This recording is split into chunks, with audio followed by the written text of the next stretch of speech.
Bueno, vamos a arrancar con las noticias y obviamente el tema del fin de semana fue la causa de la ruta del dinero Karina, que ¡Karina! total, ay, podemos tener Va a decir Milei cuando Karina vaya. ¿Podés tener ese audio, Mati Marchi? ¿Te lo podemos pedir? Yo la quiero ver a mi mamá, pero que no me grite. El de Karina, tremendo. Sí, decirle que pase, pero que no grite. ¡Karina! Bueno, Karina anda recontra complicada. Ella y un par de dueños de laboratorios, bien sabrán ustedes, lo contamos acá el sábado por la mañana, se habían ordenado... Esa foto está editada. ¿No está editada esa foto? No. Buen tapaduque. Parece el pingüino de la película. Basta, que se me ocurren muchas Batman. cosas. Karina, bueno, está metidísima en el tema aunque Milei la quiso salir a proteger de una forma extrañísima, porque dijo básicamente echaría a cualquiera que esté involucrado en una causa de corrupción, a excepción de mi hermana, lo cual no sabemos si termina ratificando que su hermana está involucrada en esto y aún así no la va a despedir o cómo es la cosa. Lo que sí dictó el juez federal Sebastián Casanelo fue la prohibición de salida para del país para el ex titular de la ANDIS, Diego Spanuolo, de la Agencia Nacional de Discapacidad, y para los directivos de la droguería suizo-argentina, Emanuel, Jonathan y Eduardo Kovalipker. Ayer escuché que en realidad se dice Kovalipker, pero me va a costar decirlo porque yo pensé que la acentuación estaba hacia el final de la palabra, así que si me sale mal pido disculpas. Ocurre esto obviamente después de lo que fueron los allanamientos del viernes por la mañana, en el que encontraron, uno de los Kovalipker justamente intentando escapar de un country en su camioneta con sobres llenos de dólares. En ese caso había sido el hijo del dueño, ¿no? Emanuel, también accionista dentro de la droguería suizo-argentina.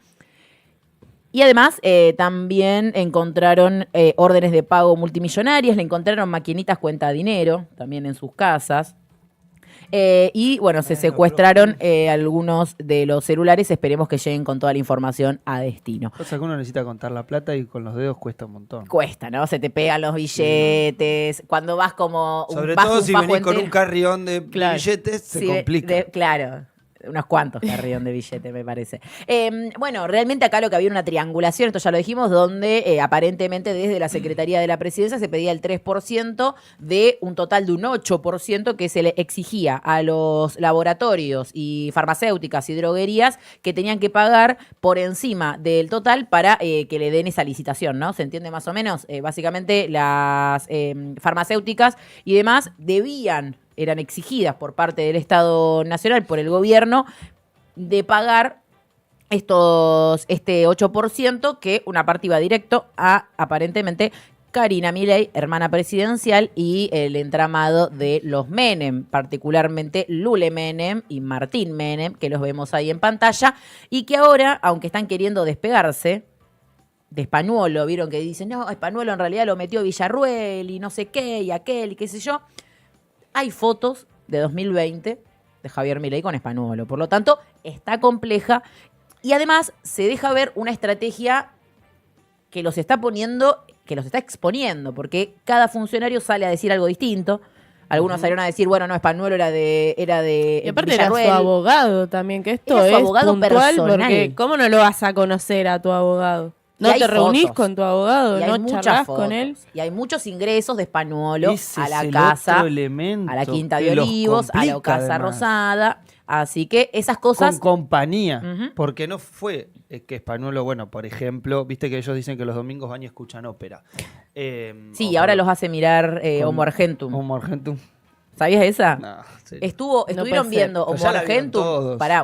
una película que dura menos de 2 horas, ¿no? Sí. Bueno, Dice que la vieron como dicen- 5 veces, ¿no? Sí, pero dicen que hay con un grupo de diputados, tardaron Raro. 4 horas y media en verla, Raro. porque Milei la apagaba para hacer comentarios. Divino. O sea, debe ser muy lindo verla con los comentarios de Javier Gerardo. No, ya en general ver una película comentada es un bajón. Va a salir Sí. la versión extendida con comentarios del presidente en Blu-ray. Hay Blu-ray total. Para todos los amantes de la Solo en película disquerías. y del presidente. Che, no, concretamente, Tremendo. el señor Spanuolo No te lo puedo creer. entró a la Casa Rosada en más de una oportunidad, en el mismo horario, en el mismo momento, que el señor Mauricio Novelli, uno de los principales operadores alrededor de la creación, divulgación, promoción, difusión, cobro y repartija de la criptomoneda Libra. Bien, bueno, y ahora que tenemos de golpe a las droguerías y a los laboratorios están en el ojo de la tormenta, como nunca, ¿no? Ya cuando estábamos hablando del caso del fentanilo contaminado, decíamos, ¿no? Acá que es muy complicado ver a los medios de comunicación hablando de las farmacéuticas, de los laboratorios. De nombres puntualmente, que nunca se saben los nombres de quienes están detrás de las farmacias. Y además porque nadie quiere poner el ojo ahí porque tienen gran poder de lobby. Bueno, una investigación, en realidad una información que descubre y revela Leandro Renú este fin de semana en el diario Página 12, es muy, muy importante para entender esto, porque lo que analiza son quiénes son los financistas, obviamente aquellos que están blanqueados, ¿no? De la Libertad Avanza de cara a estas elecciones. Quiénes son las firmas que mueven millonarios fondos para respaldar al partido del gobierno nacional. ¿Qué encuentra allí entre los principales financistas? Bueno, farmacéuticas, accionistas de Vicentín, bufetes financieros y hasta una mega aceitera que blanqueó el financiamiento a la Libertad Avanza para estas elecciones, tanto del 7 de septiembre como del 26 de octubre. La Cámara Nacional Electoral tiene la obligación de tener un registro oficial de quiénes son los aportantes de campaña. Y en este sentido, desde, como decíamos, Leandro Renú rastreó cuáles eran esas manos privadas que estaban poniendo plata para la campaña legislativa de los candidatos libertarios. Como decíamos, el caso más emblemático es el de la aceitera General Dehesa, una firma nacional, la firma nacional más grande del sector aceitero. Es propiedad de Roberto Urquía, un ex diputado del peronismo, que armó la campaña de Alberto Fernández en Santa Fe en el 2019. Una empresa que puso 3 millones de pesos para la Libertad Avanza y en este caso es la primera vez, según algunos dicen, que le pone toda la ficha solo a Javier Milei. Era un tipo que siempre ponía un huevo en cada canasta y esta vez ahí está, viva Perón. Porque uno, de alguna manera, puso todo acá. Otro de los aportantes que aparece registrado se trata de Esteban Antonio Nofal, hijo de Luis Nofal, creador de Torneos y Competencias, es decir, de la señal TIC. Junto a Ávila, exactamente. Nofal puso 2 veces 3.7 millones de pesos y otro toco de 1.3 millones de pesos, un total de 5 millones de pesos el pasado 18 de agosto para las elecciones legislativas. Digo, para que vayamos entendiendo, ¿no? Cómo esto se construye a partir de... no es curioso. ¿Por qué agarran al pibe del Ángulo TV? Ahí está. Claro. Y vos ponés 5 palos y encima hay un que está en pibito libertad, el compañero del Ángulo TV. suerte. Le mandamos un saludo. Gigi, fuerte abrazo. Además, este muchacho Nofal aparece en los Panama Papers, bueno, y también está vinculado con haber querido comprar Vicentín cuando ya estaba a punto de la quiebra. ¿Por qué? Porque uno cuando se pone a ver en detalle es uno de los que ha comprado la deuda de bancos que, como por ejemplo Rabobank, Natixis, IFC e ING, que son bancos que tenían puesto gran parte también de su dinero en las acciones de Vicentín. Otro de los que aparece, ¿saben quién es? La firma BP Comunicación SRL, cuyo dueño es Juan Paso, el titular de Arca, la ex AFIP en la actualidad. Puso 20 palos para la Libertad Avanza y de su firma. ¿De Arca? No, desde la firma BP Comunicación SRL. No, menos mal. De donde es dueño. Pero para cobrar sí son Menos buenos. mal. Sí, rapidísimo son para cobrar. Y después hay un par que Renú caracteriza como los misteriosos porque no se pudo dar exactamente con detalles sobre de quién se trata. Sí que están vinculados más que nada al sector financiero y al sector inmobiliario. Por ejemplo, el caso de Juan Ignacio Abuchdid, que según los registros puso 7 millones de pesos para esta campaña, para el partido de Milei, que es dueño del grupo IEB, que justamente se dedica a varios negocios, como por ejemplo la compra de una constructora que realiza mega obras, o también vinculado a la construcción de barrios cerrados, como por ejemplo el que está en Plátanos Hudson, ahí a la vista de la autopista Buenos Aires-La Plata. Como vemos, clarísimo, ¿no? Cuáles son los intereses que se mueven detrás de la Libertad Avanza. Y por último también también figuraba la empresa Magallanes Media del empresario Eduardo Lerner. 30 palos puso. 30 millones de pesos para la Libertad Avanza para estas elecciones, de quien no se sabe todavía mucho más que tiene una pyme, pero dudo que pueda sacar los 30 palos si de la pyme de imprenta. Estaría muy bien, tienen que ir nomás a www.revistatrinchera.com/comunidad y poner un porcentaje. Nosotros podemos sacar nuestro con menos registro. del 3% de eso ¿Nos conformamos? estamos bien. Sí. Bueno, y además, vamos a ir hablando de ustedes, pero no importa. Esta lista, este registro oficial de financista de la Libertad Avanza que revela Página 12, se da en los mismos días en que, no sé si vieron ustedes, que salió un artículo publicado en el Washington Post, en el medio estadounidense, titulado El sueño argentino, y era un comunicado firmado por 12 empresas argentinas celebrando y apoyando incondicionalmente al gobierno de Javier Milei. Entre las firmas aparecían los nombres del Grupo Superviel,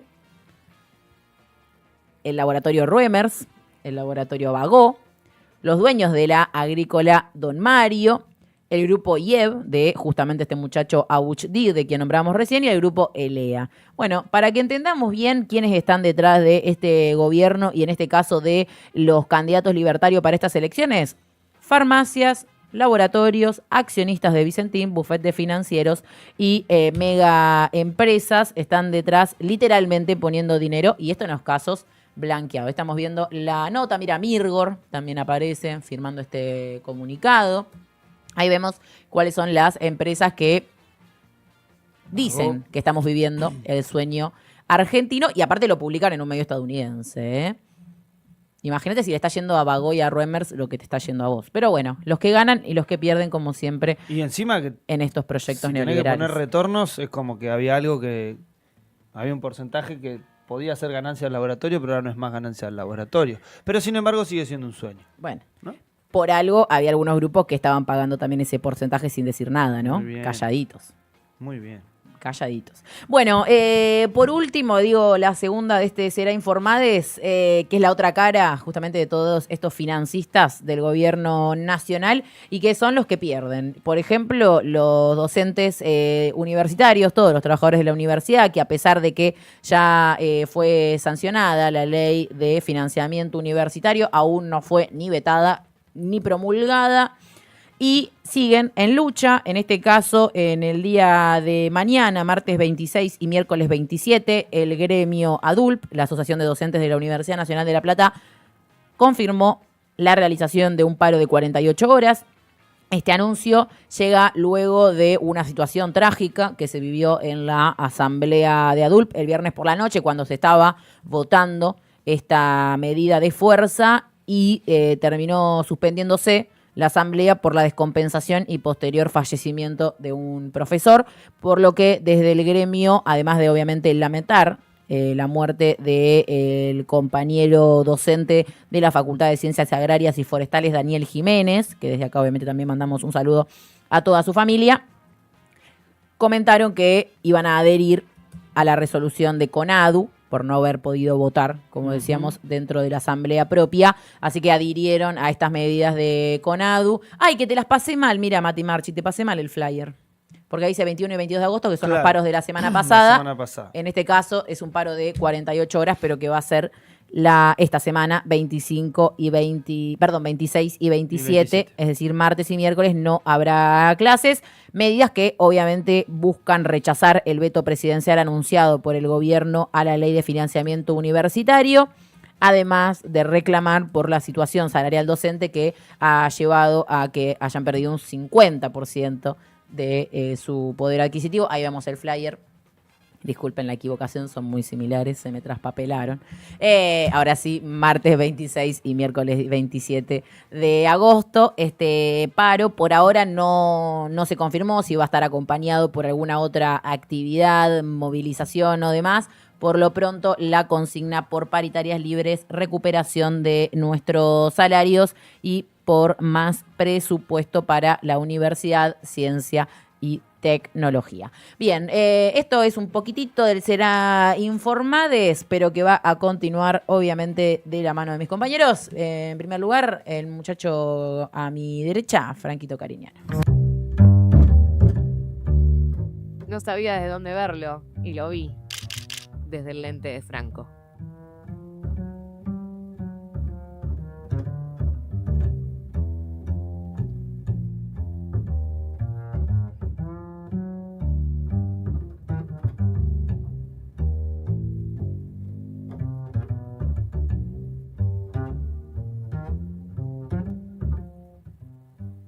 Querida Delfina Benesse, queridas malemanes, queridas malardos, malardas del otro lado, ¿se acuerdan que en abril hablamos de la intención del presidente de la Nación y de su gabinete, en su afán privatizador, de avanzar sobre las centrales hidroeléctricas? Estamos hablando concretamente de instalaciones que a través del movimiento del agua generan energía y proveen energía a todo el país, pero vamos a hablar específicamente de las del Comahue, ¿sí? Hay cerca de 95 represas hidroeléctricas en la Argentina, algunas muy conocidas como la de Yacyretá o la de Salto Grande, principalmente por este enclave binacional, pero que bueno, nosotros nos vamos a centrar ahora en las del Comahue porque son las 4 que se anuncia no solamente el plazo y el pliego a la hora de la privatización, o sea, las condiciones para la privatización que van a avanzar en este tiempo relativamente corto plazo. La intención es que antes de fin de año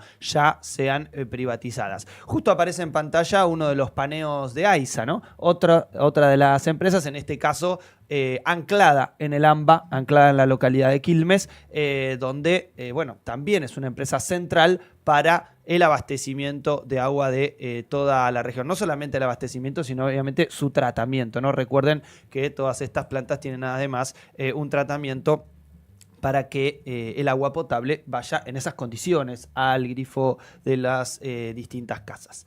Bien, dicho esto entonces, ¿qué es lo que sucede? Ustedes recuerdan el decreto 590, hemos hablado, firmado por Milei, por Guillermo Francos, por Luis Caputo. A partir de este decreto se autoriza la transferencia y posterior licitación del paquete accionario de Alicurá, El Chocón, Cerros Colorados y Piedra del Águila.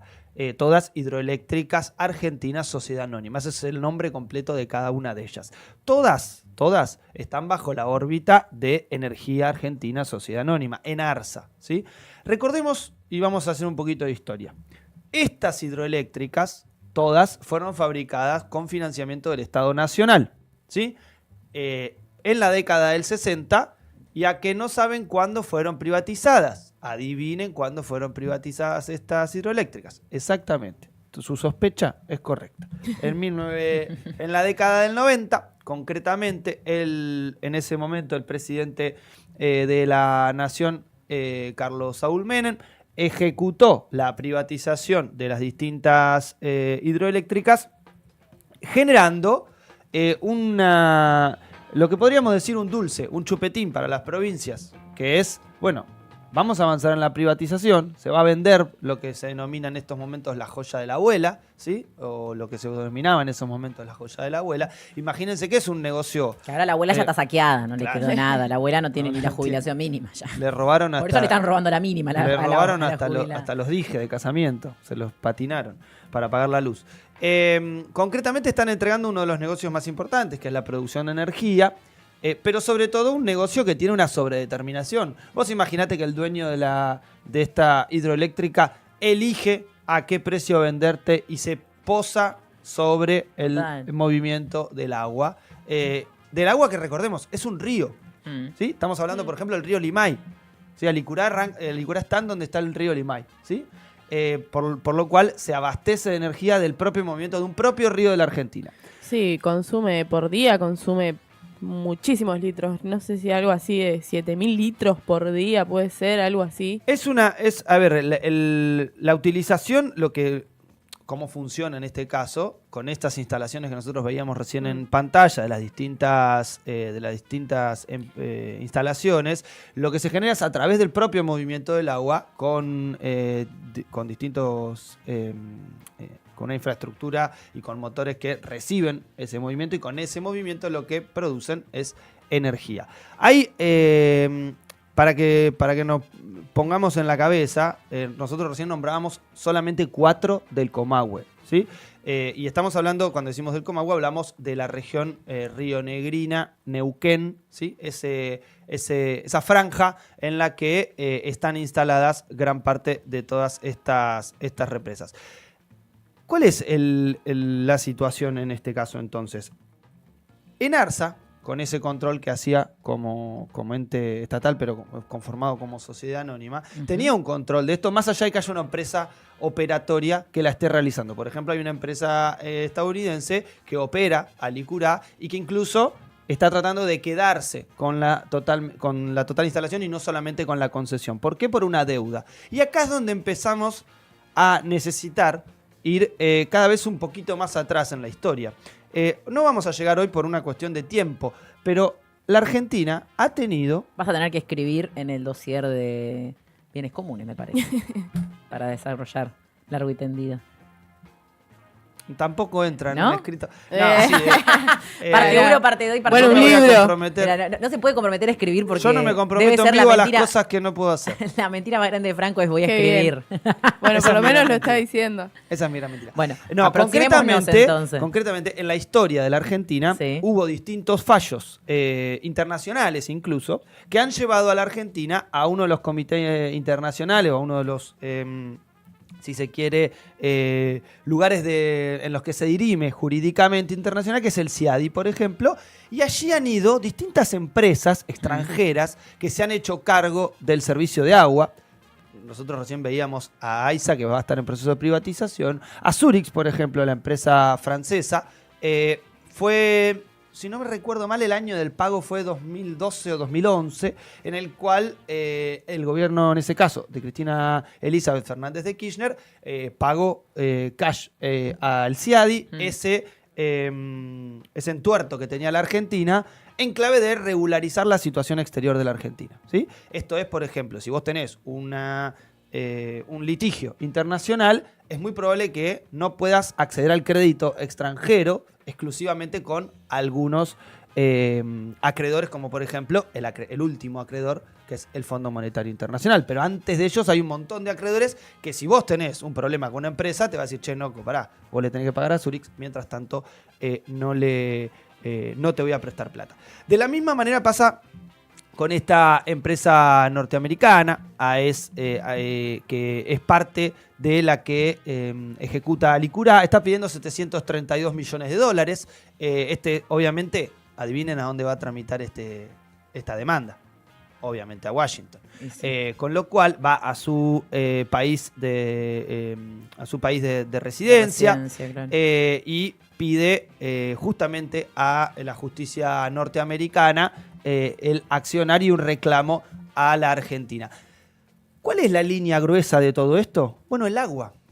La línea gruesa de todo esto no es solamente la producción de energía, es además el control de nuestros ríos, de un recurso fundamental, no solamente, insistimos, para la producción de energía, que es importantísima en relación a la actividad que realizan, insistimos, gran parte de todas estas centrales.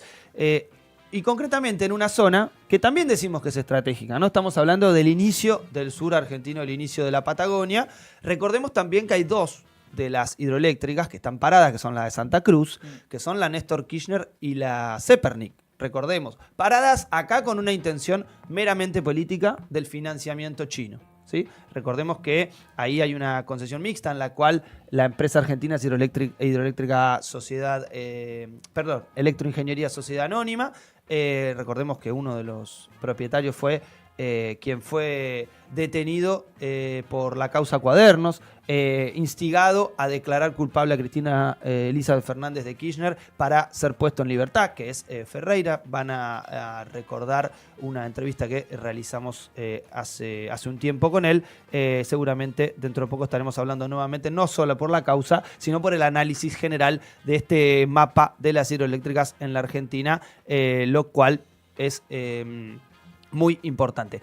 Bueno, ¿cuál es el otro elemento central que va a tener esta licitación, o por lo menos este avance privatizador de Milei? Bueno, se va a prohibir a empresas municipales y provinciales que se hagan cargo. Por ejemplo, si Río Negro decidiría hacerse cargo de alguna de ellas y plantearía licitación, va a estar prohibido, ¿sí? Esto va a poder ser con empresas nacionales o con empresas extranjeras, las que puedan entrar en la licitación. O sea, los recursos van a ser provinciales, pero no pueden ser gestionados por empresas provinciales. Claro, y van a pagar un canon.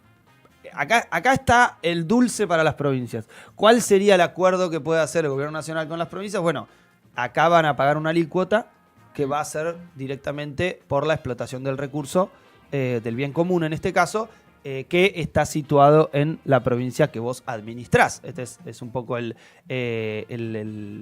círculo para cerrar un acuerdo también provincial.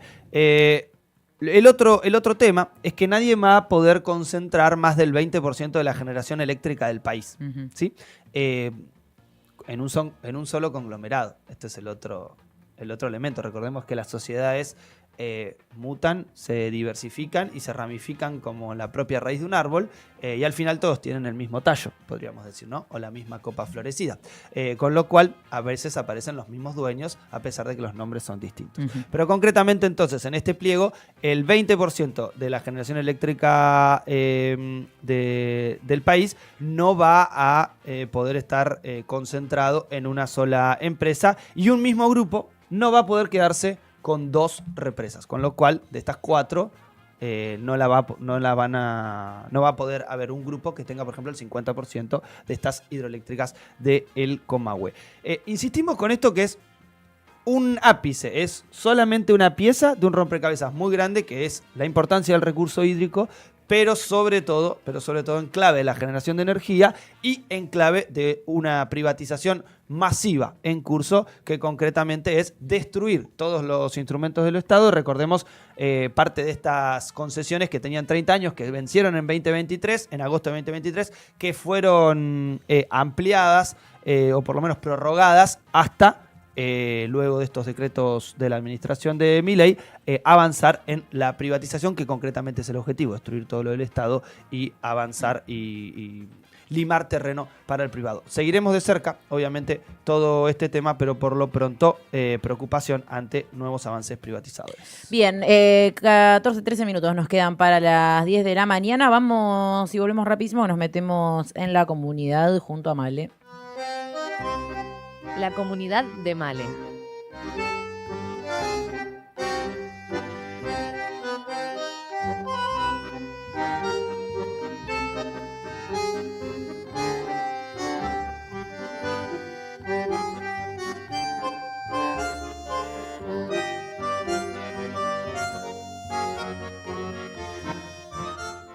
Bueno, volvemos con otra área del país que está en conflicto, también que viene en conflicto desde que asumió el gobierno de Javier Milei, y es Aerolíneas Argentinas, ¿no? Con sus trabajadores que están diversificados en varios gremios.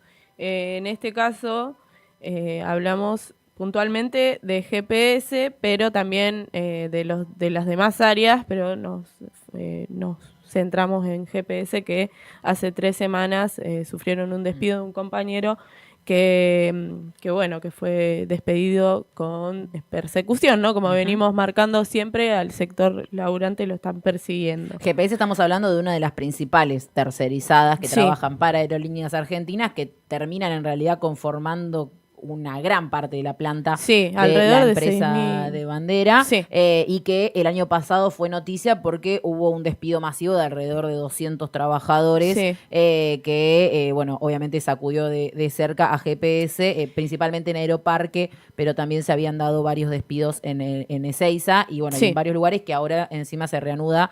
Continuaba el conflicto, ¿no? Pero vuelve a desatarse con el despido de este trabajador, también a partir de persecución sindical. Venimos de varias situaciones en las que se han despedido a trabajadores, no solo en GPS, sino también en controladores, que han sufrido en julio 50 despidos más o menos. Después han sufrido 18 despidos más, y así hasta ahora, que hace poquito, el 15 de agosto, que más o menos, terminó la conciliación obligatoria, que era esta medida que toma el Estado para frenar la lucha de los trabajadores de Aerolíneas Argentinas, que no solamente luchan por su puesto de trabajo y por las situaciones laborales, sino también por la empresa, ¿no? Que no se privatice, porque esto llevaría, ya conocemos esta historia, llevaría a una precarización aún más cruel, ¿no? A los trabajadores. Así que para hablar de esto estamos en comunicación con Martín Brat, que es delegado de GPS y tercerizados de Aerolíneas Argentinas. Bienvenido, Martín. De este lado, Franco, Delfina y Malena, te saludamos. ¿Qué tal? Muchas gracias por el llamado y por la explicación que fue muy, muy precisa. Bien, para comenzar queríamos saber cómo está la situación. Ayer estuvieron parando, ¿no? Los trabajadores estuvieron haciendo paros y medidas de fuerza. ¿Nos querés contar cómo fue y cómo se dio esto después de la última conciliación obligatoria? Sí, claro, les cuento. En este caso, el foco del conflicto está en los trabajadores del control aéreo, ¿no? Uh-huh. Que es un sector muy sensible de la aeronáutica porque, bueno, manejan el tráfico aeronáutico que es verdaderamente complejo, de un trabajo muy calificado y que tienen condiciones que vienen denunciando hace bastante tiempo, que se van precarizando cada vez más. Como ustedes decían, la precarización laboral es un patrón común en los aeropuertos, no solo en los aeropuertos, ¿no? En el conjunto del país, pero en este caso en los aeropuertos en relación al plan del gobierno, al plan de Milei, al plan del FMI, que es saquear el país. En los aeropuertos es privatizar Aerolíneas Argentinas, que como ustedes también contaban antes, en los 90 fue una estafa brutal que terminó incluso con los directivos de Marsans y otros directivos españoles presos, o sea, no es que lo decimos nosotros. 88 aviones pasaron a un avión, dejaron un solo avión en las Aerolíneas Argentinas, hicieron una estafa y un saqueo tremendo, y ahora quieren volver a Requián a la cabeza y con los fondos buitres de Requián, que es el jefe de Milei, y lo que hicieron en este caso es el ataque viene por el congelamiento salarial. Hace un año que los controladores no tienen paritaria y cuando reclaman, la única respuesta que reciben son despidos de los trabajadores que se ponen al frente de los reclamos, como pasó en GPS, y nosotros seguimos GPS, la tercerizada aerolínea, y seguimos en esta pelea. Ayer los controladores hicieron parte del plan de lucha, medidas escalonadas, que son paros de 2 o 3 horas aproximadamente, entre las 12 y las 2 de la tarde, entre las 19 y las 21, en todo el país, y fue una medida que empezó el viernes, que va a seguir mañana mismo, a partir de las 7 de la mañana, en todo el país, y es un paro muy contundente, donde el acatamiento de los trabajadores son parte de esa pelea, y por eso todos los aeropuertos del país se paralizaron en esos horarios. Incluso Aerolíneas Argentinas, los directivos, hicieron maniobras para llevar a los pasajeros, subirlos a los vuelos que sabían que esos vuelos no iban a salir porque tenían la tripulación vencida, se les llama vencida. No pueden tener más de 8 horas de vuelo entre escala y escala, incluso, bueno, la tripulación.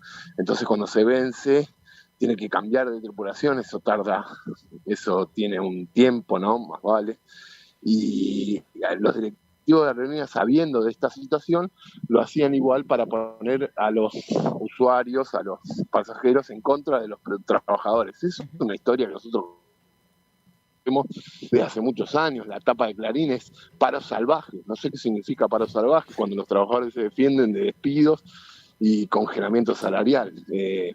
Hablan de privilegios, los mismos que pagan coimas millonarias a empresas como la Suizo-Argentina, que se llevan millones a partir de licitaciones truchas como la del Posadas, donde ponen de rehenes a las familias de personas con discapacidad. Bueno, todo esos coimeros, esa casta que verdaderamente se están enriqueciendo a partir de tomar el Estado, nos habla a los trabajadores de privilegio. Martín, bueno, no tiene ningún sentido. Te hago una consulta con respecto a esto y algo que señalabas recién que se da, ¿no? Tanto en el caso de las medidas de fuerza de los controladores como también de GPS, que tiene que ver con, además de los despidos, instancias previas de persecución, ¿no? De hostigamiento hacia aquellos trabajadores que se organizan, que se sindicalizan y demás. En estos últimos casos que hubo de despidos, ¿cómo se vio eso? ¿Y en qué medida han podido, por ejemplo, tomar algún tipo de contraofensiva? Digo, ya sea en el caso judicial, por ejemplo, de poder, rebatir esta persecución que están sufriendo quienes se organizan. Nosotros centralmente lo que hacemos es asamblea, hubo paros y hubo movilizaciones, corte de Costanera, en contra de este, claro, porque para hacer pasar el ajuste, para hacer pasar el ataque anunciado a Aerolínea Argentina, tienen que descabezar o desarticular la organización que tiene los trabajadores y que tenemos trabajadores que nos costó construirlo durante muchos años, no solo este gobierno, Nosotros tuvimos despidos discriminatorios en todos los gobiernos, en los gobiernos anteriores con Macri, en el gobierno anterior con el peronismo, no es que es algo nuevo para nosotros, siempre intentan atacar la organización de los trabajadores, que es la única defensa que tenemos nosotros. Nosotros más vale que se sostienen los juicios en contra de los despidos. Ahora, nuestros juicios son, por ejemplo, previos a la ley base, pero la ley base, que fue aprobado no solamente por los diputados de este gobierno, sino por todos los diputados amigos de los gobernadores, del PRO, esa ley base dice que, por ejemplo, vos podés ir preso si discriminás a una persona o si le pegas a una persona por su condición física o lo que sea en la calle. Ahora, en el trabajo, si a vos te discriminan y te despiden por tu condición política o lo que fuera, o por organizar a otros trabajadores, las empresas solamente pagan multa. Ni siquiera es que se reconoce como anteriormente la reincorporación, porque ese despido es ilegal. Bueno, a pesar de esa ley, a pesar de que fue aprobada esa ley, siguen habiendo cautelares y juicios a favor de los trabajadores donde los jueces desconocen esto como algo totalmente inconstitucional desde ya, ¿no? Porque no tiene ningún sentido.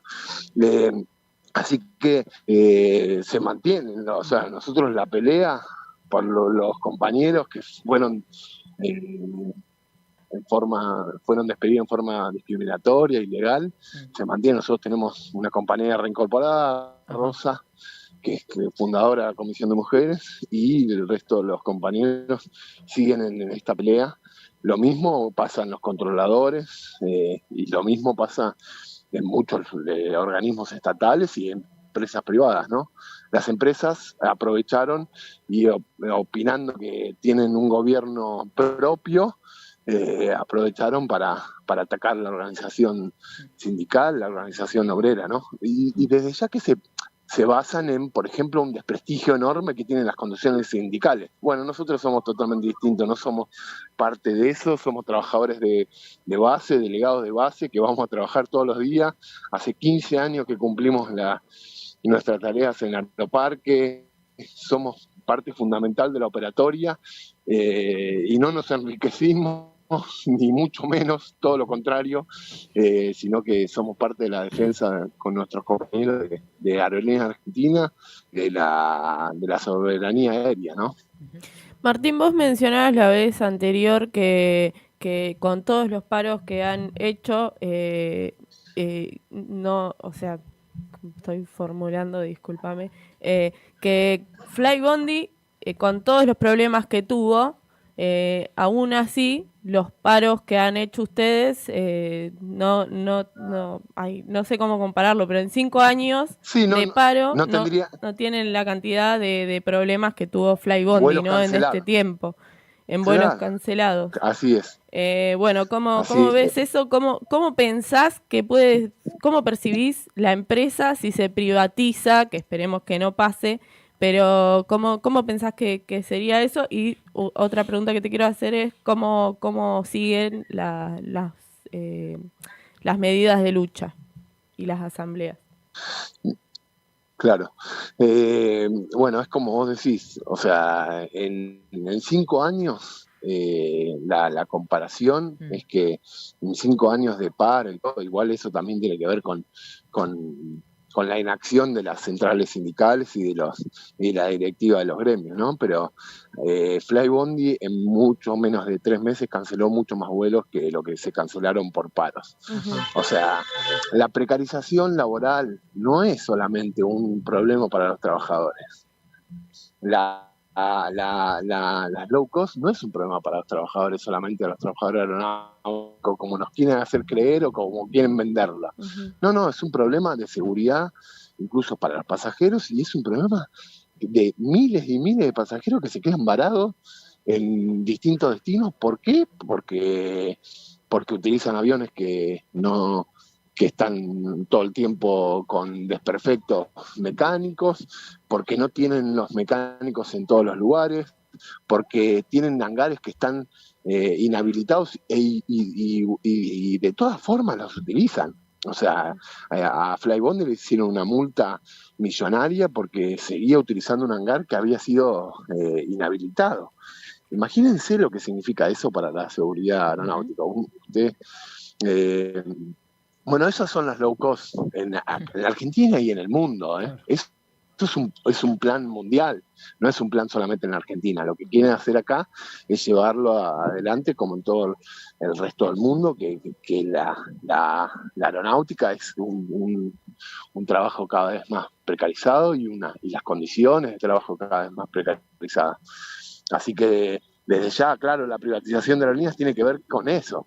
Tiene que ver con que es un negocio millonario, que ellos lo conocen muy bien. No es que, por ejemplo, Intercargo, que ahora quieren liquidar, genera miles de dólares, qué sé yo, que no tienen ningún déficit, de ninguna manera, no tienen explicación de cómo lo quieren, de por qué lo quieren privatizar. Y Aerolíneas Argentina, desde ya que tiene déficit, porque todas las líneas aéreas nacionales tienen déficit por una tarea social, claro, que es la conectividad.